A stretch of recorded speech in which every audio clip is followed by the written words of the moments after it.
میرے پیارے آقا صلی اللہ علیہ وآلہ وسلم کے پیارے دیوانوں، اس وقت پوری دنیا میں ایک خوف کا ماحول ہے۔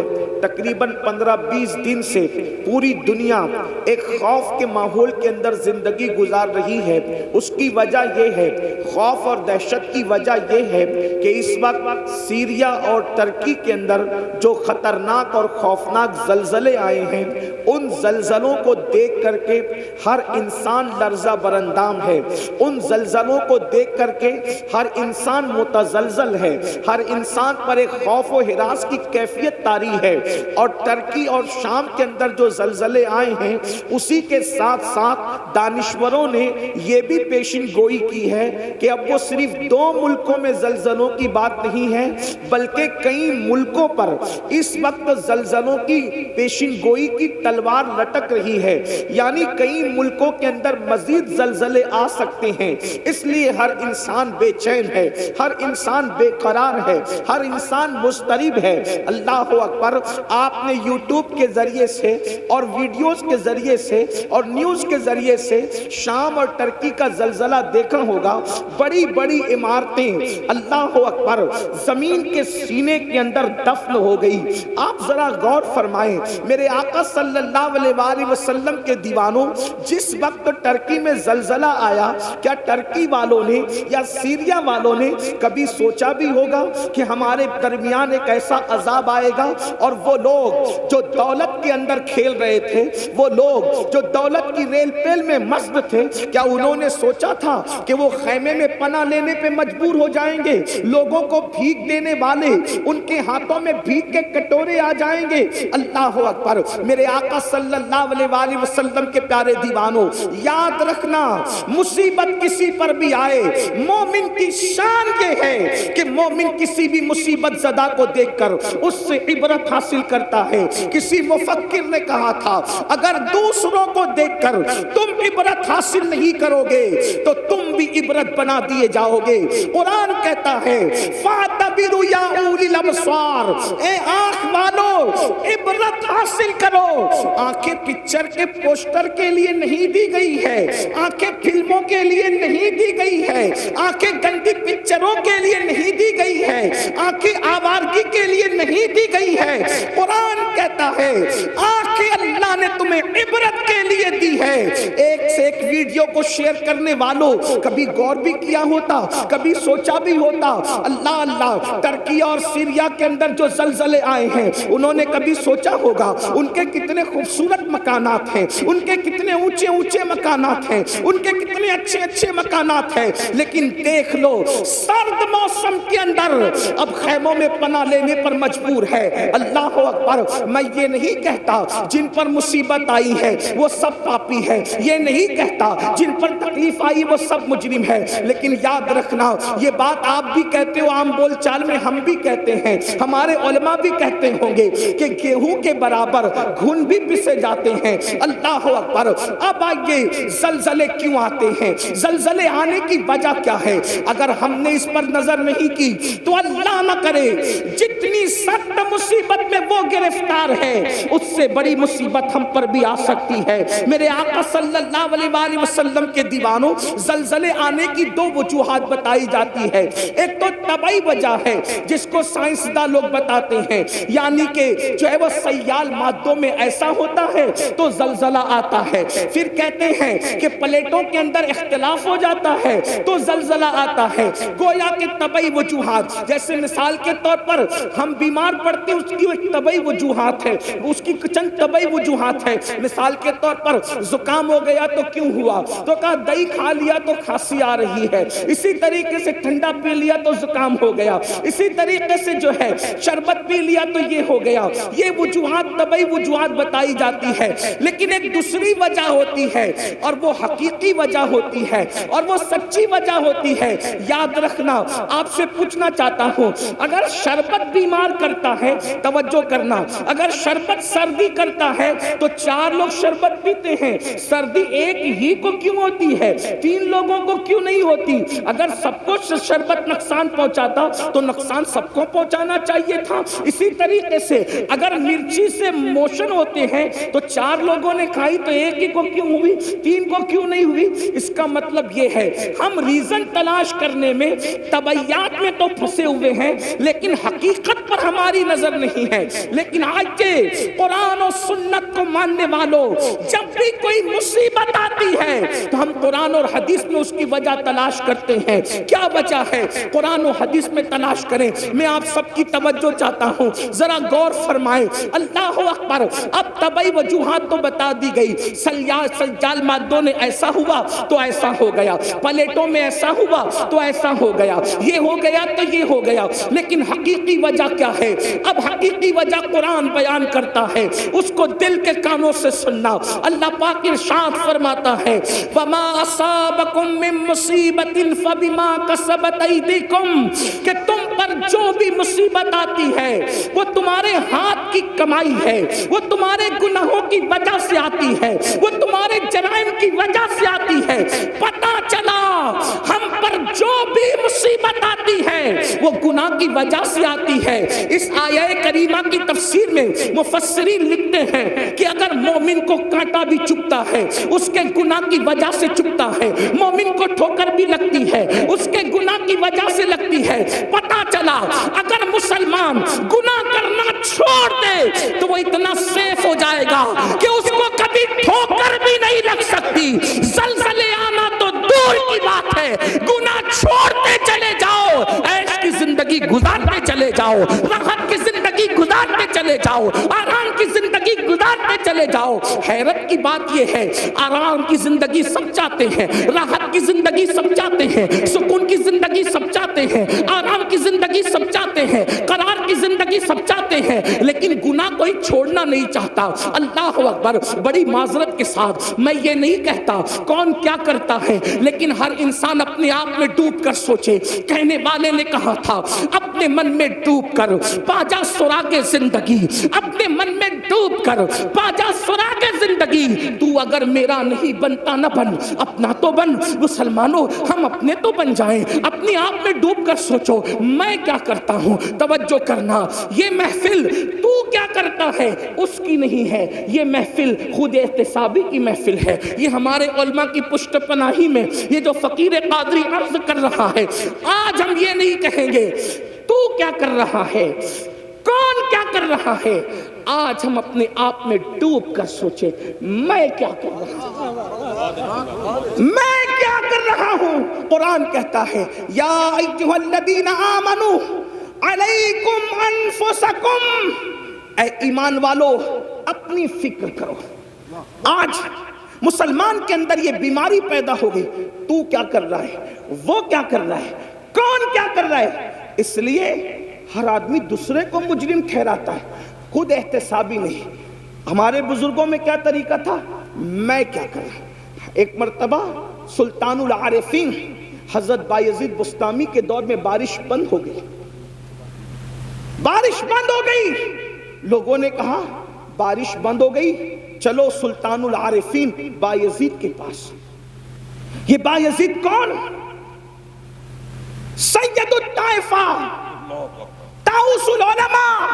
حضرت جنید بغدادی فرماتے ہیں جو مرتبہ فرشتوں میں جبریل امین کا ہے وہ ولیوں کی کائنات میں اللہ نے سید السلطان العارفین حضرت بایزید بسطامی کو مقام عطا فرمایا.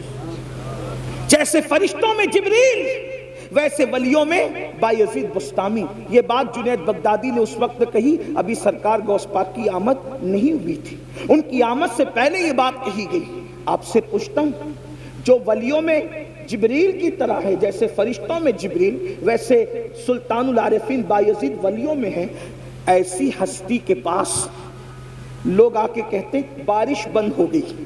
توجہ کرنا, اپنے دور کی بے مثال ہستی جس کی بارگاہ میں داتا علی حجویری جیسے لوگ خراج عقیدت پیش کریں, جس کی بارگاہ میں جنید بغدادی جیسے لوگ خراج عقیدت پیش کریں, جس کی بارگاہ میں سر سختی جیسے لوگ خراج عقیدت پیش کریں, وہ سلطان العارفین حضرت بایزید بسطامی رضی اللہ تعالیٰ کے پاس جب لوگ پہنچے حضرت بارش نہیں ہو رہی, کیا فرماتے ہیں میں جان گیا کیوں بارش نہیں ہو رہی. توجہ کریں, میں جان گیا کیوں بارش نہیں ہوئی. کہا میرے گناہ حد سے بڑھ گئے, میرے گناہ حد سے بڑھ گئے، اس لیے اللہ نے میری وجہ سے بارش روک لی۔ ایک کام کرتا ہوں، میں ہی شہر چھوڑ کر کے چلا جاتا ہوں۔ جب مجرم اور پاپی شہر سے نکلے گا تو جس کی وجہ سے بارش رکی ہے پھر باران رحمت کا نزول ہو جائے گا۔ لوگ حیرت زدہ رہ گئے، اتنی بڑی ہستی، اتنی بڑی شخصیت جس کی زندگی میں کبھی تہجد فوت نہ ہو، جس کا مقام اور مرتبہ مقام شہودی اور حضوری میں یہ ہو کہ خود فرماتے ہیں ایک لمحہ بھی جلوے یار اگر نظروں سے اوجھل ہو جائے تو میں اپنے آپ پر کفر کا فتویٰ دے دوں۔ اندازہ تو فرمائیں یہ مقام حضوری کی منزل پر فائز ہیں اور حال یہ کہ کہتے ہیں میرے گناہ بڑھ گئے اس لیے میں شہر چھوڑ کر کے جاؤں گا، میری وجہ سے بارش رک گئی ہے، باران رحمت کا نزول ہوگا۔ اور سلطان العارفین جیسے ہی شہر چھوڑ کے نکلے، اللہ کو عاجزی کی یادہ اتنی پسند آ گئی، لوگوں کے استسقاء اور دعاؤں سے بارش نہیں ہوئی، بایزید کی عاجزی کی برکت سے باران رحمت کا نزول ہو گیا۔ حیرت کی بات یہ ہے جو گناہگار نہیں تھے، جو مجرم نہیں تھے، وہ اپنے آپ کو گنہگار سمجھتے تھے، اور یہاں حال یہ ہے جو کبھی اٹھ کر کے مسجد بھی نہیں جاتے ان کو یہ غرور اور گھمنڈ ہے کہ مولانا ہم جنت میں نہ جائیں گے تو کون جائے گا۔ جن کا حال یہ ہے کہ وہ کھڑے ہو کر استنجا کرتے ہیں تو 3 دن تک کے غسل نہیں کرتے، ناپاکی کی حالت میں زندگی گزارتے ہیں، جو غسل جنابت کے حوالے سے اتنے غافل ہیں کہ 3-4 دن ناپاک پڑے رہتے ہیں، ان کو بھی یہ گھمنڈ ہے کہ مولانا ہم جنت میں نہ جائیں گے تو کون جائے گا۔ آؤ ترکی اور سیریا کے زلزلے کے تناظر میں ہم دیکھیں زلزلے کیوں آتے ہیں، اس کے آنے کی وجہ کیا ہے تو ہم حدیث میں تلاش کرتے ہیں۔ امام اہل سنت نے بھی جو ہے وہ روایت لکھی ہے فتاوی رضویہ شریف کے اندر، پہلے وہ کوٹ کر دوں اس کے بعد آگے بڑھتے ہیں۔ فرمایا گیا کہ ان زمین کی نسیں ہوتی ہے، زمین کی رگیں ہوتی ہے، زمین کی شریانیں ہوتی ہے، جس طریقے سے انسان کے جسم میں شریانیں ہیں، جس طریقے سے انسان کے جسم میں رگیں ہیں، اسی طریقے سے زمین کی بھی رگیں ہیں، اور یہ ساری رگیں ایک جو ہے وہ پہاڑ کی طرف بڑھتی ہے اور ایک پہاڑ کے اندر سمٹ آتی ہے اور اس کو کوہ قاف کہتے ہیں، اور وہاں پر وہ ساری رگوں کو کھڑا فرشتہ سمیٹ کر کے موجود ہے، اس کے ہاتھوں میں یہ رگیں ہیں، زمین کی رگیں، زمین کی شریانیں اس فرشتے کے ہاتھ میں ہے۔ جب بھی کسی زمین کے خطے پر، جب بھی کسی زمین کے حصے پر ظلم ہوتا ہے، پاپ ہوتے ہیں، جرائم ہوتے ہیں، زنا اور بدکاری ہوتی ہے، شراب عام ہو جاتا ہے، سود عام ہو جاتا ہے، اللہ کی نافرمانی عام ہو جاتی ہے، زمین کے جس حصے پر گناہ اور جرائم عام ہو جاتے ہیں، پھر قدرت کی طرف سے حکم ہوتا ہے زمین کی اس رگ کو پکڑ کر کے حرکت دے دو تاکہ لوگوں کو پتہ چل جائے کہ اللہ سونے سے بھی پاک ہے، اللہ اونگنے سے بھی پاک ہے، اللہ تمہارے جرائم سے بے خبر نہیں ہے، اللہ تمہارے گناہوں سے بے خبر نہیں ہے، وہ تم سب کو دیکھ رہا ہے۔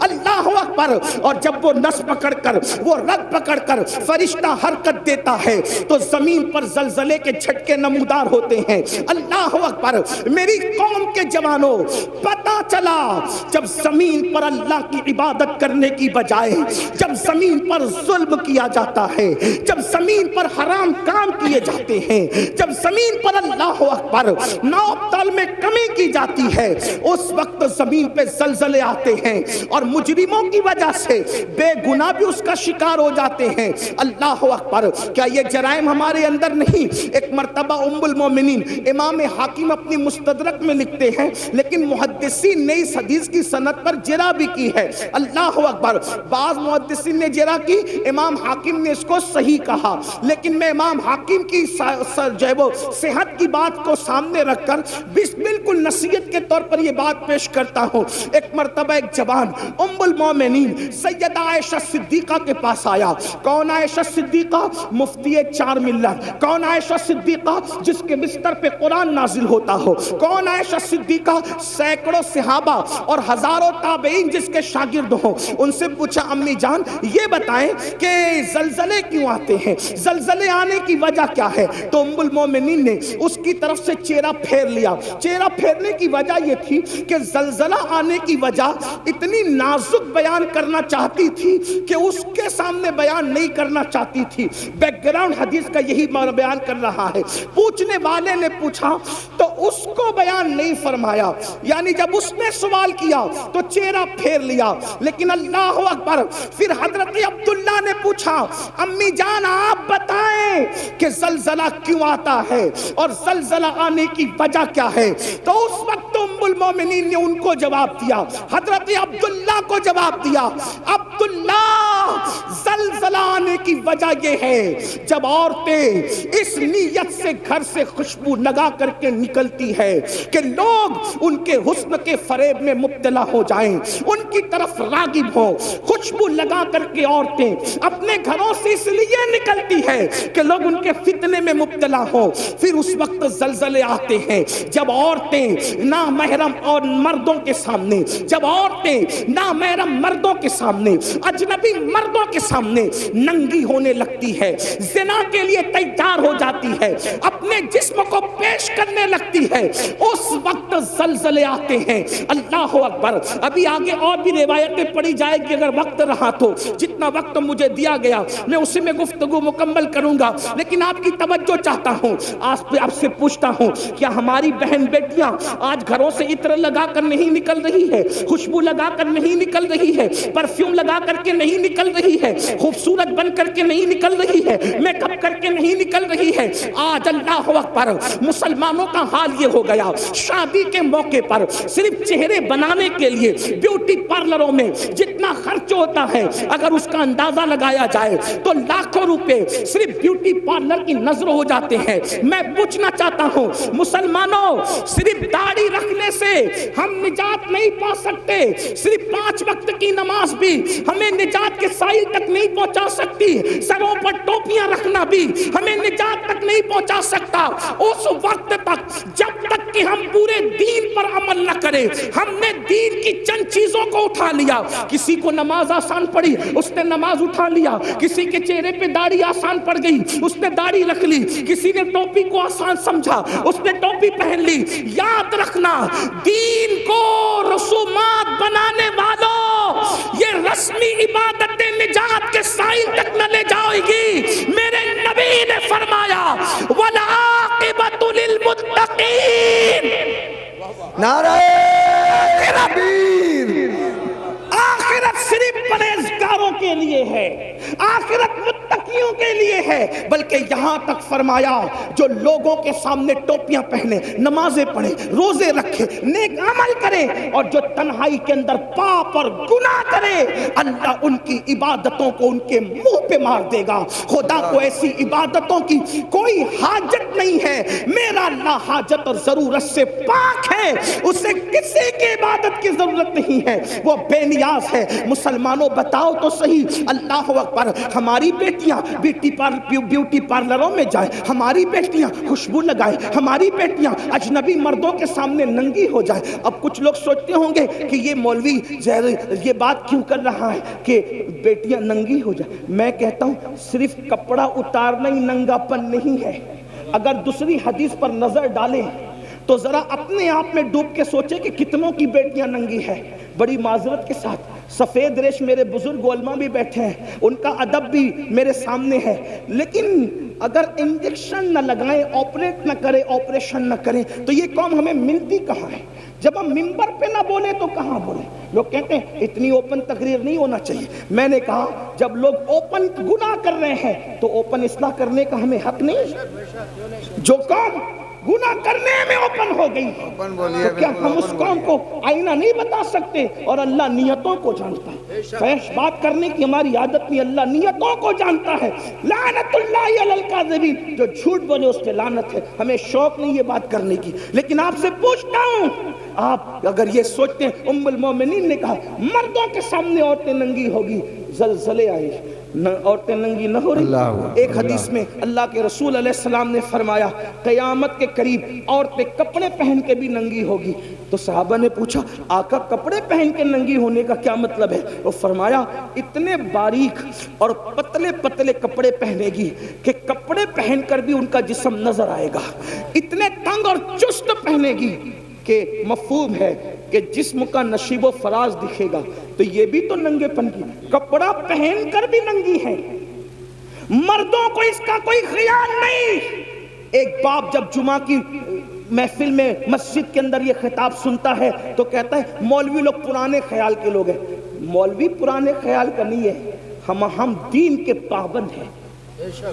لوگوں کو اگر ترقی کرنا ہے تو لوگ آگے جائیں, اور مسلمان کو اگر ترقی کرنا ہے تو وہ پیچھے نبی کے قدموں میں آئے. سبحان اللہ. ہمیں کل بھی ترقی ملی تھی تو قدم ناز مصطفیٰ کے صدقے میں ملی تھی, اور اگر آج بھی ترقی ملے گی تو نبی کے قدموں میں ملے گی.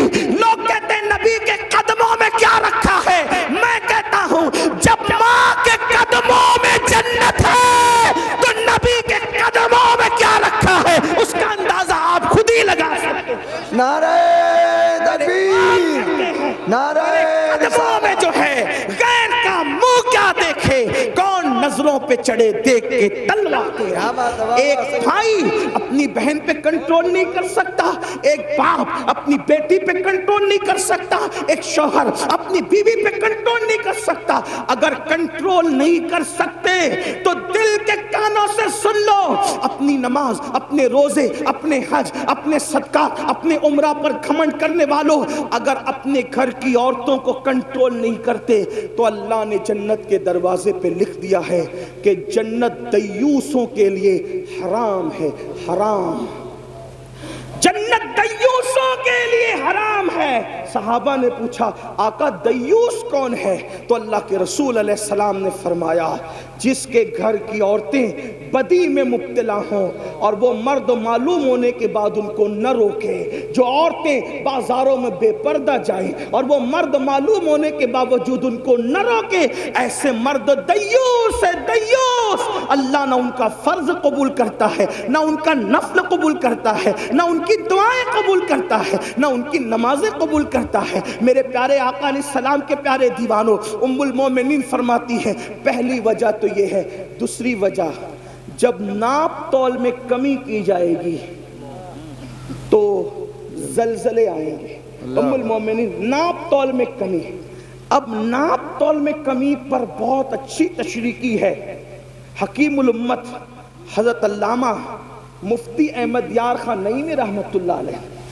ناپ تول میں کمی پر ہمارا دماغ یہیں آ کے اٹک جاتا ہے کہ سبزی ناپ تول ہوا, سبزی میں ناپ تول ہوئی تو کسی نے کمی کر دی تو زلزلہ آئے گا. یہ بھی ہے, اس کا تو انکار ہی نہیں, تو سب سمجھ گئے. ناپ تول میں کمی کا کیا مطلب؟ اللہ قرآن مقدس میں فرماتا ہے ناپ تول میں کمی نہ کرو, وَلَا تُخْسِرُوا الْمِيزَانَ. سبحان اللہ. ناپ تول میں کمی نہ کرو, اس میں خسارہ نہ کرو, اس میں کمی نہ کرو. کیا مطلب؟ ناپ تول میں کمی نہ کرنے کے کئی معنی ہے. ایک معنی یہی تو بات ہے, جب غالب اور اقبال کے کلام کے اتنے معنی نکل سکتے ہیں تو پھر مصطفیٰ جان رحمت کی حدیث کے اس کے کتنے معنی نکل سکتے ہیں. اسی کو تو میرے امام کہتے ہیں نا, میں نثار تیرے کلام پر ملی یوں تو کس کو زبان نہیں, وہ سخن ہے جس میں سخن نہ ہو, وہ بیان ہے جس کا بیان نہیں, اور فصحا عرب کے بڑے بڑے تیرے آگے یوں ہے دبے لچے, کوئی جانے منہ میں زبان نہیں بلکہ جسم میں جان نہیں. حدیث کی تشریح ہو رہی ہے حکیم الامت کی زبانی, اور میں اس کو بطور مفہوم پیش کروں. ناپ تول میں کمی ہوتی ہے تو زلزلے آتے ہیں. تو ناپ تول میں کمی کا ایک مطلب تو یہ ہوا کہ ہم سبزی بیچ رہے ہوں, دودھ بیچ رہے ہوں وغیرہ وغیرہ, جو ناپ کے اس میں کمی نہ کرو. اب ناپ تول میں کمی کا ایک معنی یہ بھی ہے کہ کسی کا ہم پہ حق نکلتا ہے تو ہم تو اس کو مانگتے ہیں, لیکن جب ہم پر نکلتا ہے تو اس کو نہیں دیتے. ناپ تول میں کمی کا ایک مفہوم یہ بھی ہے. بھئی یہ بھی تو لینا دینا ہے نا. اگرچہ اس کا کوئی دکھنے والا ترازو نہیں ہے, لیکن بہرحال ہمیں دینا تو اس کا حق ہے. ہر آدمی حق مانگ رہا ہے. حق دینے والے کتنے ہیں؟ کیا بے شمار سفید لباس پر ہمیں وہ کرسی پہ بیٹھے ہوئے حاجی نمازی نظر نہیں آتے جنہوں نے اپنی بہنوں کا حق مار کر کے رکھا ہے؟ کیا بات ہے, کیا جو بات. اپنی بہنوں کو حصہ نہیں دیتے.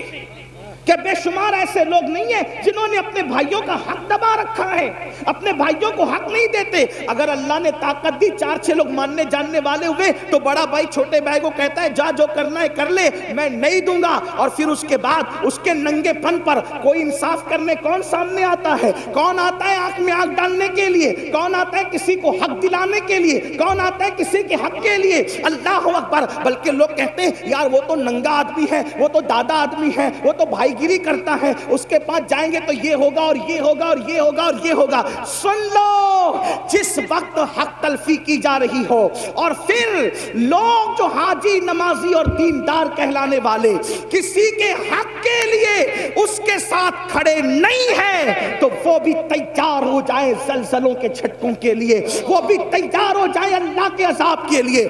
یہاں تو جھٹکے ہوں گے اور زمین کے اندر جو ہوگا اس کا انجام کیا ہوگا؟ اللہ اکبر. بڑی معذرت کے ساتھ ایک بات میں آپ کو بتاؤں جس کو فقی ابو اللیث سمرقندی رحمت اللہ علیہ نے اپنی کتاب میں لکھا ہے, ذرا دھیان سے سننا. آج ہم ہر سال عمرہ کے لیے جا رہے, اللہ مبارک کرے, حج کے لیے بھی جا رہے ہیں, مسجد کے متولی بھی بن گئے, 50-50 ہزار 5-5 لاکھ مدرسوں کے اندر چندے بھی نکالے, بہت اچھی بات ہے. لیکن بہن کو حصہ نہیں دے رہے ہیں اور بہن بھانجوں سے لڑ رہے ہیں. آپ جانتے ہیں, آئیے ذرا سنیے اور دل کے کانوں سے سنیے, بہن کی حق تلفی کرنے کا انجام کیا ہے. میں نے حوالہ پڑھ دیا, جس کو رجوع کرنا اس طرف کرے, اور میں اس کو اپنے الفاظ کے جامع میں پڑھنے لگا ہوں. اللہ اکبر. آج جانتے ہیں اللہ اللہ یہ جو رسومات ہے, دراصل جب شادی ہوتی ہے تو جہیز لوگ اس لیے بھی مانگ لیتے ہیں کہ یہ لوگ کے یہاں تو حصہ دینے کا رواج ہی نہیں ہے, حصہ ملے گا نہیں, اس لیے جتنی بھیک مانگنا ہے مانگ لو. اور آپ کو ایک بات بتاؤں, جب سے یہ جہیز مانگنے کا مطالبہ ہم نے شروع کیا ہے اور ہمارے سماج میں شروع ہوا ہے, ایک بات تو آپ کو بتاؤں, ہمارے مذہب میں تو کفن مانگنے کی بھی اجازت نہیں ہے. توجہ کریں, ہمارے مذہب میں تو کفن مانگنے کی بھی اجازت نہیں ہے. آخر وہ کون سے سنی اور کیسے مسلمان ہے کہ جو جہیز مانگنے کے لیے نکلے ہیں؟ ہمارے مذہب کا حال تو یہ ہے, اگر ایک چادر پرانی گھر میں پڑی ہوئی ہے اور اللہ اکبر باپ مر گیا ہے تو اسلامی غیرت کہتی ہے 3 مسنون کفن کی ضرورت نہیں ہے. اگر ایک ہی پرانی چادر تیرے پاس موجود ہے تو اپنی غیرت کا سودا کسی کے دروازے پہ مت کرنا, ایک ہی چادر میں لپیٹ کر غیرت کے ساتھ اپنے باپ کو دفن کر دینا. اب بھی تجھے بھیک مانگنے کی اجازت نہیں. جس مذہب میں باپ کے کفن کے لیے بھیک مانگنے کی اجازت نہ ہو, ایک کپڑا موجود ہوتے ہوئے, کفایت کا کپڑا موجود ہوتے ہوئے, اس مذہب کے اندر آخر جہیز مانگنے کی اجازت کیسے ہو سکتی ہے؟ اس مذہب کے اندر کار مانگنے کی اجازت کیسے ہو سکتی ہے؟ اس مذہب کے اندر اللہ اکبر بائک مانگنے کی اجازت کیسے ہو سکتی ہے؟ اور یاد رکھنا, آج لوگ کہتے ہیں مولانا مسلمانوں کی بیٹیاں غیروں کے ساتھ بھاگ رہی ہے. آج لوگ کہتے ہیں مولانا مسلمانوں کی بیٹیاں غیروں کے ساتھ بھاگ رہی ہے, مسلمانوں کی بیٹیاں لوجوں میں بک رہی ہے, مسلمانوں کی بیٹیاں سگنلوں پہ برقع پہن کے بھیک مانگ رہی ہے. میں پوچھتا ہوں ذمہ دار کون ہے؟ بڑی معذرت کے ساتھ جویا کے غیرت مند مسلمانوں, اگر تمہارے دلوں میں عشق مصطفیٰ ہے, اگر تمہارے دلوں میں محبت رسول ہے, اگر تمہارے دلوں میں الفت رسول ہے, اس عشق مصطفیٰ کا واسطہ دے کر پوچھنا چاہتا ہوں, بیٹیاں لوجوں میں کیوں بک رہی ہے؟ بیٹیاں سگنلوں پہ بھیک کیوں مانگ رہی ہے؟ بیٹیاں مرتد کیوں ہو رہی ہے؟ اوروں کا ہاتھ پکڑ کر کیوں جا رہی ہے؟ ذمہ دار کون ہے؟ کیا وہ بیٹی جس نے کسی کا ہاتھ تھام لیا صرف وہ ذمہ دار ہے؟ نہیں نہیں, بلکہ ذمہ دار ہم سب ہیں, ذمہ دار پورا معاشرہ ہے. اس کی وجہ نعرہ تکبیر, نعرہ رسالت, حضرت مفتی محمد اسماعیل صاحب قبلہ, نعرہ تکبیر. تشریف رکھیں, بیٹھ جائیں, حضرت کا استقبال کر لیں, درود شریف پڑھ لیں آپ لوگ. اللہم صلی علی سیدنا مولانا محمد معدن الجود والکرم وآلہ وصحبہ وبارک وسلم صلاۃ و سلام علیک یا رسول. ایک بار سب مل کے اور درود شریف پڑھ لیں آپ. اللہ رب محمد صلی اللہ علیہ وسلم.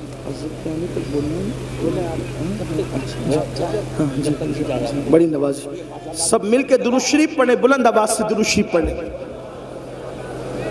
آپ سے گزارش ہے کہ اگر آپ ڈسٹرب نہیں کریں تو بڑی نوازش آپ کی, آپ سب کی بڑی نوازش. ایک بار آپ سب بھی درود شریف. حضرات دیکھ رہے ہیں کہ اللہم صلی علی سیدنا و مولانا محمد معدن الجود والکرم. ڈاکٹر شفیق الرحمان بخش صاحب ایم پی سنبل تشریف لے آئے ہیں. ایک بار پھر درود شریف پڑھنے آپ. اللہ رب محمد صلی اللہ علیہ وسلم نحن عباد محمد صلی اللہ علیہ وسلم صلاۃ و سلام علیک. میں گفتگو شروع کر دوں پھر سے, آپ کی اجازت ہے؟ آپ توجہ میری طرف رکھے ہوئے, ایک بار ذرا پھر درود شریف پڑھیں, بلند آواز سے پڑھیں. اللہم صلی علی سیدنا و مولانا محمد معدن الجود والکرم وآلہ وصحبہ وبارک وسلم صلاۃ و سلام علیک یا رسول اللہ صلی اللہ علیہ وآلہ وسلم.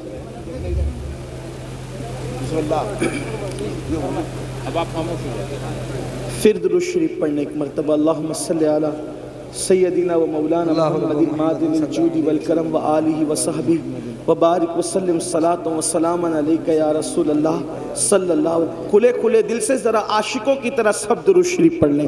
اللہم صلی علی سیدنا و مولانا محمد معدن الجود والکرم وآلہ وصحبہ وبارک وسلم صلاۃ و سلام علیک یا جد الحسن والحسین. تو یہ بات ہمارے معاشرے میں ہوتی ہے کہ بیٹیاں بھاگ رہی ہیں, مرتد ہو رہی ہے, مذہب چھوڑ رہی ہیں. ذمہ دار کون؟ صرف وہ جانے والی بیٹیاں ذمہ دار نہیں ہیں, اس کے ذمہ دار ہم بھی ہیں.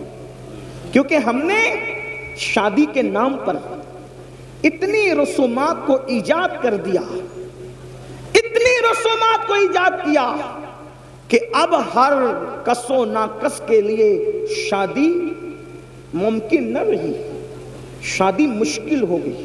جبکہ میرے اور تمہارے نبی صلی اللہ علیہ وآلہ وسلم نے فرمایا نکاح اتنا آسان کر دو کہ زنا کرنا مشکل ہو جائے. آپ کی توجہ, جس نبی کے کہنے پر کلمے کو تم نے سچا مانا, ہم نے سچا مانا. جس نبی کے کہنے پہ اللہ کو ایک مانا, جس نبی کے کہنے پہ قرآن کو اللہ کی کتاب مانا, جس نبی کے کہنے پر اللہ کا دین اسلام مانا, اسی نبی نے تو یہ بھی فرمایا نا کہ نکاح اتنا آسان کر دو کہ زنا کرنا مشکل ہو جائے. آپ سے پوچھتا ہوں, آج ہم نے زنا آسان کیا ہے, نکاح مشکل کیا ہے. ایک انسان 1000-2000 روپے میں زنا تو کر سکتا ہے, لیکن 1000-2000 میں نکاح نہیں کر سکتا. جبکہ اللہ کے رسول نے یہ فرمایا نکاح اتنا آسان کرو کہ زنا مشکل ہو جائے. ہم نے نکاح کو مشکل کیا. بڑی معذرت کے ساتھ, سیرے کی رسم ہے, ہلدی کی رسم ہے, مہندیوں کی رسم ہے, یہ رسم ہے, جہیز کی رسم ہے, وہ رسم ہے, خدا جانے کتنی رسومات کو ایجاد کیا. آپ سے پوچھتا ہوں اسلام کا رسومات سے کیا تعلق ہے؟ اللہ اکبر. آج میں آپ کو بتاؤں, ہمارے مذہب میں توجہ کرنا, ہمارے مذہب میں نکاح اتنا آسان تھا, نکاح اتنا آسان تھا کہ جنگ کے میدان میں بھی نکاح ہو رہا تھا. حیرت کی بات یہ, جنگ کے میدان میں بھی نکاح ہو رہا تھا. آپ سے پوچھنا چاہتا ہوں, اور جنگ کے میدان میں جس کا نکاح ہوا وہ کوئی اور ہستی نہیں. آپ سوچتے ہوں گے کہ کسی ایرے گہرے کا نکاح جنگ کے میدان میں ارجنٹ ہو گیا. آپ یہ بھی سوچتے ہوں گے, کیونکہ سوچ پر کسی کی پابندی نہیں. لیکن میں آپ کو بتانا چاہتا ہوں علماء کی موجودگی میں, اللہ کی کائنات میں جو سب سے بڑی ہستی ہے ان کے برابر کوئی نہیں ہو سکتا.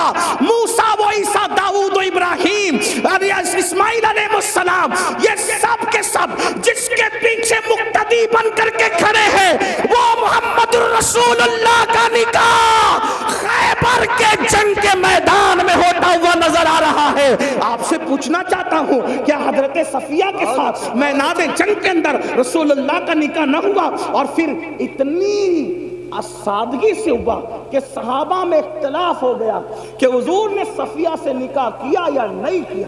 علماء جانتے ہیں میں کوئی نئی بات نہیں کر رہا ہوں، لیکن توجہ کرو، سال بھر پہلے سے شادیوں کی رسموں کو رچانے والوں، معراج کے دولہا کا نکاح میدان میں ہو رہا ہے، اور اتنی سادگی سے ہو رہا ہے کہ صحابہ میں اختلاف ہوا نکاح ہوا یا نہیں ہوا، تو صحابہ میں سے چند صحابہ نے کہا کیوں بحث کرتے ہو، انتظار کرو، اگر رسول اللہ نے حضرت صفیہ کو پردہ کرا دیا تو سمجھ لینا کہ نکاح ہو گیا، اور اگر پردہ نہیں کرایا تو سمجھنا کہ نکاح نہیں ہوا۔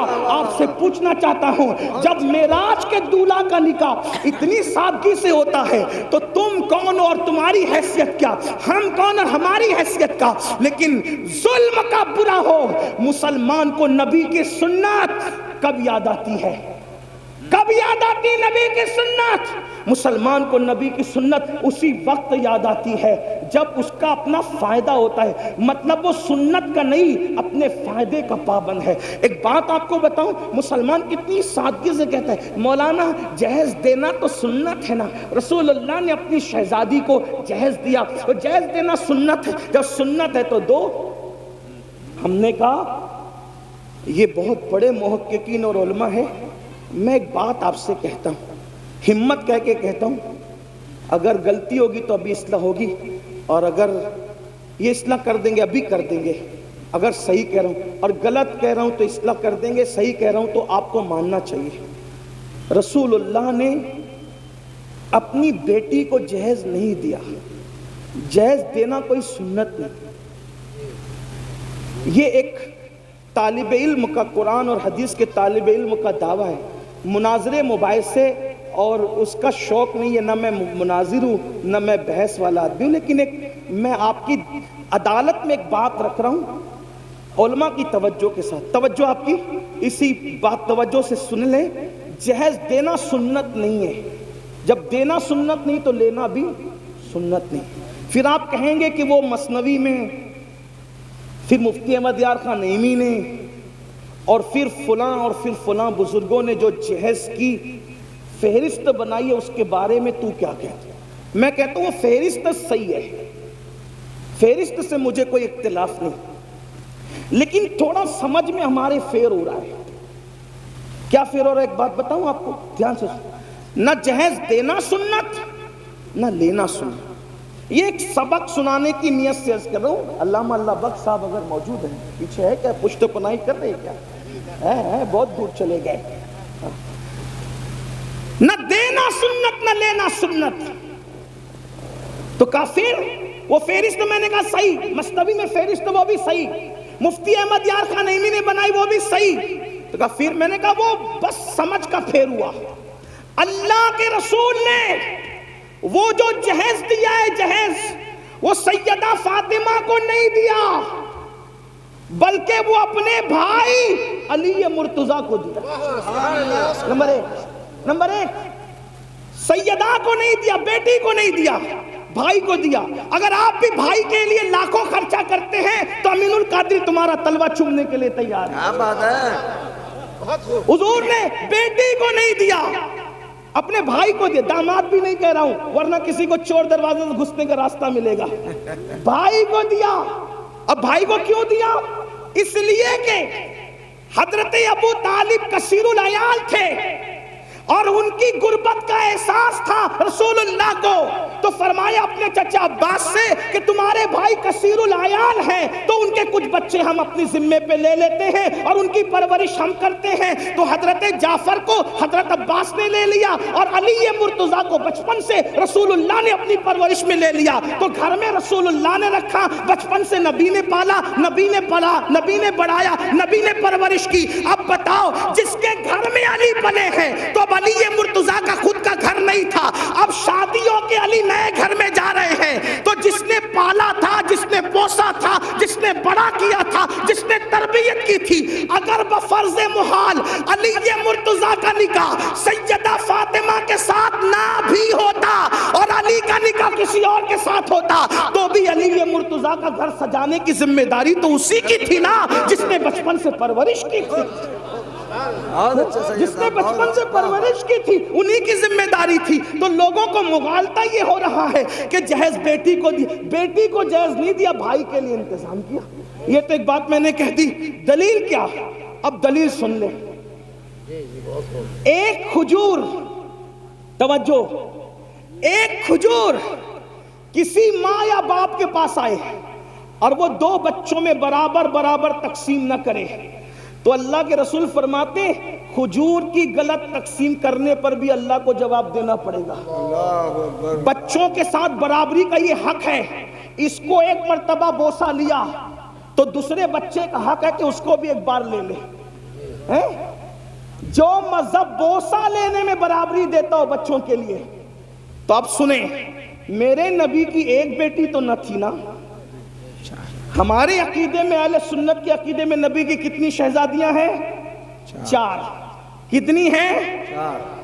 جو مل کے بولے کتنی ہیں؟ اور 4 مانو, کیونکہ دوسرے ہیں جن کو 4 ہضم نہیں ہوتی. کچھ ایسے ہیں جن کو 4 سے ہی نفرت ہے. جی جی سبحان اللہ. نہ 4 خلفاء مانتے ہیں, نہ 4 شہزادیاں مانتے ہیں, انہیں تکلیف ہے اور وہ پورا زور لگا رہے ہیں ایک ہے ایک ہے ایک ہے. ہم نے کہا 4 ہیں, ہمارے پاس قرآن سے دلیل. ہمارے پاس دلیل کہاں سے؟ علماء موجود ہے. یہ ابن کثیر نے کہا اور یہ اس نے کہا اور اس نے کہا, میں نے کہا جب قرآن کہہ دے تو پھر کوئی کثیر نہیں, کوئی کامل نہیں, کچھ نہیں. جس کی بات قرآن سے ٹکرائے گی, اگرچہ وہ ہمارا سب سے بڑا امام کہلائے, پھر بھی ہم اس کی بات نہیں مانیں گے, کیونکہ قرآن, صاحب قرآن ہمارے لیے پہلے نمبر پر ہے. صحیح بات ہے, یہی تو ہے نا. ہمارے امام نے جب اعلان کیا کہ میرا کوئی قول حدیث صحیح سے ٹکرا جائے اسے چھوڑ دیا جائے, یہی ہے ہمارا اصول. اب قرآن کیا کہتا ہے؟ یا ایھا النبی, توجہ, قرآن کہہ رہا ہے جو نبی کی 4 بیٹیاں نہیں مانتے نا, ان کی طرف توجہ دلانا چاہتا ہوں. یا ایھا النبی, اے نبی, قل لازواجک وبناتک ونساء المؤمنین, اے محبوب آپ فرما دیں, اے نبی آپ کہہ دیں کس سے؟ لازواجک, اپنی بیویوں سے, وبناتک, اپنی بیٹیوں سے. چھوٹا سا بھی عربی کا طالب علم ہو تو وہ جانتا ہے عربی زبان کی بلاغت اور وسعت یہ ہے کہ عربی کے یہاں واحد جمع نہیں ہے صرف, بلکہ واحد ہے, تثنیہ ہے, پھر جمع قلت ہے, جمع کثرت ہے. صحیح. اب قرآن یہ بتا رہا ہے اگر ایک بیٹی ہوتی تو قرآن کیا کہتا؟ کل ازواجک و بنتک. لیکن قرآن بنتک نہیں کہہ رہا ہے, کیا کہہ رہا ہے؟ بناتک. واحد بھی نہیں ہے, تثنیہ بھی نہیں ہے, بلکہ جمع ہے. اب اگر اس کو جمع قلت بھی مان لیا جائے تو کم سے کم 3 ماننا پڑے گا. آپ کم سے کم تو آپ کو 3 ماننا پڑے گا. 3 سے کم پر تمہاری جان نہیں چھوٹ سکتی. اس سے پتا چلا جب قرآن نے کہہ دیا وَبَنَاتِكَ, آپ اپنی بیٹیوں کو حکم دے تو ماننا پڑے گا نبی کی 1 نہیں تھی بلکہ نبی کی 3 سے زائد بیٹیاں. اب جب یہ مان گئے, اس پہ کوئی تفصیل بات نہیں کرتا, علماء جانتے ہیں, آپ کو مزید وہ سمجھا دیں گے. تو جب نبی کی 4 بیٹیاں ہیں اور آپ کہتے ہیں سیدہ فاطمہ کو جہیز دیا, کس کو جہیز دیا؟ تو آپ کو یہ بھی ماننا پڑے گا سیدہ زینب بنت محمد کو بھی جہیز دیا. آپ کو یہی ماننا پڑے گا سیدہ رقیہ بنت محمد کو بھی جہیز دیا. آپ کو یہ بھی ماننا پڑے گا سیدہ ام کلثوم بنت محمد کو بھی جہیز دیا. تو اب اگر آپ سیدہ فاطمہ کا جہیز ثابت کرتے ہو تو آپ کی یہ ذمہ داری ہے کہ حضرت زینب, حضرت رقیہ, ام کلثوم کا بھی جہیز آپ ثابت کر کے بتائیں کہ حضور نے کیسے جہیز دیا. اور یہ بات یاد رکھنا, جب ان کو نہیں دیا تو پھر نبی کے انصاف سے یہ بعید ہے کہ جو نبی بوسہ لینے میں برابری کی بات کرے, جو نبی کھجور کی تقسیم میں برابری کی بات کرے. یہ کیسے ہو گیا کہ ایک بیٹی کو جہیز دیا اور 3 بیٹیوں کو جہیز سے محروم رکھا؟ معاذ اللہ ثم معاذ اللہ. اب اس سے بڑھ کر ایک دلیل, یہ تو تم اور میں ہے جو سنتوں کو معاذ اللہ عمل نہیں کرتے, سنتوں پر توجہ نہیں کرتے. لیکن آپ سے پوچھنا چاہتا ہوں, چلے جس علی کو جہیز ملا تھا ان کو تو پتا ہے نا کہ رسول اللہ اللہ نے بیٹی کو جہیز دیا تو پھر علی مرتضیٰ نے بھی اپنی بیٹیوں کا نکاح کیا. حضرت علی مرتضیٰ کی بھی بیٹی ہے, حضرت زینب بنت علی, حضرت رقیہ بنت علی, حضرت ام کلثوم بنت علی. مولا علی کی ایک بیٹی نہیں ہے, مولائے کائنات کی تو کم سے کم 7 اور 9 بیٹیاں بتائی جاتی ہے. تو جس علی نے نکاح کے وقت اپنے سسر سے جہیز لیا اپنی بیوی کی شکل میں, اپنی بیوی کے جہیز کی شکل میں, تو آپ سے پوچھتا ہوں اس علی مرتضیٰ نے جب جہیز لیا تو اپنی کس بیٹی کی شادی پر انہوں نے جہیز دیا, یہ بھی آپ کو ثابت کرنا پڑے گا. اور دوسری بات, وہ صدیق اکبر افضل البشر بعد الانبیاء بالتحقیق ابو بکر صدیق, وہ عبداللہ ابن عمر جو مسکرانے کی بھی سنت ترک نہیں کرتے تھے. ایک مرتبہ مسکرانے ایک صحابی, کسی نے پوچھا کیوں ہنس رہے ہو, کہا مجھے بھی نہیں پتا کیوں ہنس رہا ہوں, یہاں کھڑے رہ کر میرے یار نے مسکرایا ہے بس میں بھی مسکرا رہا ہوں. حضرت عبداللہ ابن عمر اپنی امامے کے شملے کو درخت سے الجھا رہے, کسی نے کہا یہ کیا بچپنے کی حرکت ہے, وہ فرمایا بچپنے کی حرکت لوگوں کو لگا کرے, دراصل ایک سفر میں نبی کے ساتھ تھا, نبی کا شملہ درخت سے الجھ گیا, میرا نہیں الجھتا اس لیے الجھا کر کے اس سنت پر عمل کر رہا ہوں. آپ سے پوچھنا چاہتا ہوں جو مسکرانے کی سنت نہ چھوڑے, جو ہڈی چوسنے کی سنت نہ چھوڑے, جو اللہ اکبر, جو درخت سے شملہ الجھانے کی سنت نہ چھوڑے, ارے وہ سب تو اپنی جگہ, رسول اللہ نے جو کام کلی کیے بغیر کیا وہ بھی کلی کیے بغیر کر کے وہ کام سنت پر عمل کرتے نظر آ رہے ہیں. آپ سے پوچھنا چاہتا ہوں وہ اتنے سنتوں کے پابند تھے, انہوں نے تو یہ بات کہی ہوتی کیا 1450 سال کے بعد ہندوستان میں یو پی والوں کو یہ سنت سمجھ میں آئی, بہار والوں کو یہ سنت سمجھ میں آئی, بنگال والوں کو یہ سنت سمجھ میں آئی؟ ابو بکر صدیق سیدہ فاطمہ کے نکاح رخصتی کے چشمدید گواہ ہے. اگر انہوں نے جہیز دیتے ہوئے رسول اللہ کو دیتا دیکھا ہوتا تو صدیق اکبر بھی تو اپنی بیٹی کو جہیز دیتے. صدیق اکبر نے جہیز نہیں دیا, فاروق اعظم نے جہیز نہیں دیا, عثمان غنی جیسے غنی اور مالدار نے جہیز نہیں دیا, اور آپ کہتے ہیں جہیز دینا سنت ہے. یہ ذمہ داری تو میرے ان محقق بھائیوں کے سر پر ہے جو ہم پر مسلط کرنے کے جہیز دینا سنت. محقق سے مراد علماء نہیں ہے, محقق سے مراد یہ ہوٹل پہ بیٹھے ہوئے لوگ ہیں جو بغیر علم کے فتوی, علماء نے تو کبھی تائید کی ہی نہیں. ارے کیا یہ لوگ کیوں آ رہے ہیں بھائی, آپ وہیں روکو یہ بلا وجہ. علماء نے تو کبھی تائید کی ہی نہیں. دراصل یہ سارے خرافات کی تائید نفس کے غلام لوگ کر رہے ہیں. میری گزارش ہے آپ سے, اگر قوم کی بچیوں کی آبرو اور عزت سے تھوڑی بھی دلچسپی ہو,